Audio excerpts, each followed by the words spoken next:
This year we're doing a spotlight on comedy. We want to pay homage to the Jewish comedians who have had an impact on American humor. And tonight we're starting with a romantic comedy called Putzel. Hi, Putzel. Hey, Putzel, how you doing? Hey, guys, how you doing? Putzel, what is wrong with you? Putzel! What is a putzel? A little putz? Putzel is a bittersweet romantic comedy. It's a little bit of a fable about a boy who grew up in a small town that just happens to be the Upper West Side of Manhattan. So, you know, small town in the middle of the big city. Bear down the prison guard, slip through the rusty bars, cast the chains from your arms.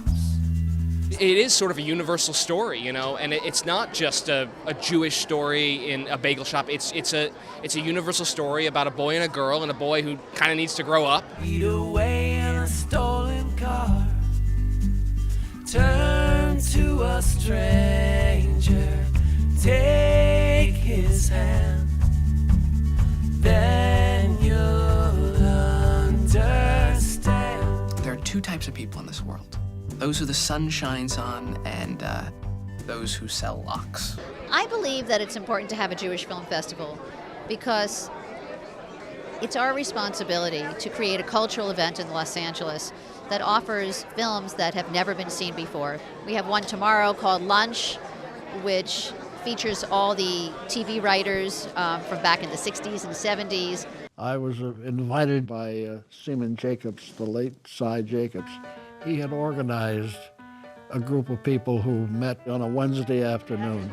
The luncheons were usually rather hysterical.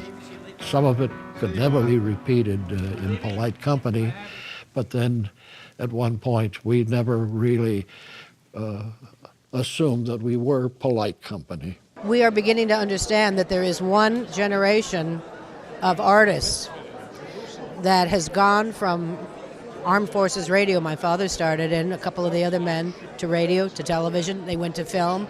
Yeah, it's good, you know.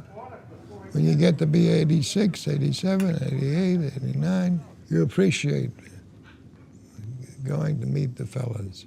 I think it's a story of friendship, and I think it's a story of a collective that keeps people together. You know, the need for humor and the need for joy in our lives as we get older. I think there's something very unique to this group. Why are so many comedians Jewish? Are they? Well, it seems that I've heard that. Wait a minute. You know, you're right. You know, to me, it's very tied together. The text, the spirit, the faith. These are all comedy principles as well. It's not an accident. If I meet the filmmakers and it's a great film, I could say Mazel Tov, like that's like congratulations, like job well done. And I know Tov Ma'od, that means very good. And when I say Mazel Tov, they could say Toda Rabbah, that means thank you. Closing night, we're showing a world premiere of a film called When Comedy Went to School, which is about the Jewish comedians who all started in the Catskills. The Catskill Hotels were the setting for the most important era in American humor. A time when a vacation meant a trip to the mountains. The Catskills was the breeding ground for the stand-up comic. This is my first Jewish film festival. I'm very excited. This is going to be good. I feel like my bar mitzvah is kind of happening all over again. As I have not been to this one before, I'm anxious to see the films and see exactly, you know, how they pick them. It'll be interesting to see what they do choose. We have a couple of programs that focus on, as we call them, Jewish icons.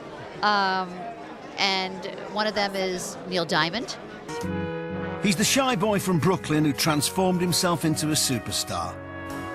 The frog who turned into a king on stage. It took him from being this very popular singer-songwriter to being the Jewish Elvis. A magnetic performer with a special understanding with the ladies. And I actually saw that there was a documentary about Neil Diamond coming up on the list of things. God, I am a huge Neil Diamond fan, so I'll have to come to that. This is the story of Neil Diamond, Solitary Man. And we have a fascinating documentary about Johnny Cash, who was not Jewish, but his manager, who he had a 35-year relationship with, was.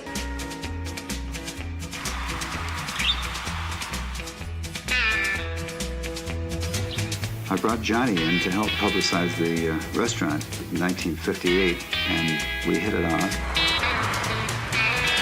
Saul said I should be aiming at big places in big cities.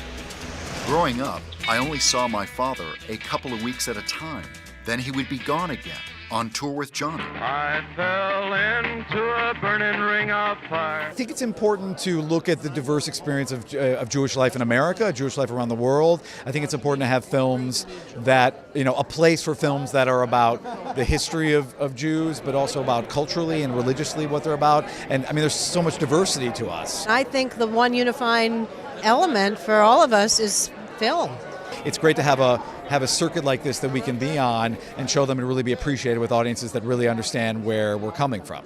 Political, social, comedic. It's very unique.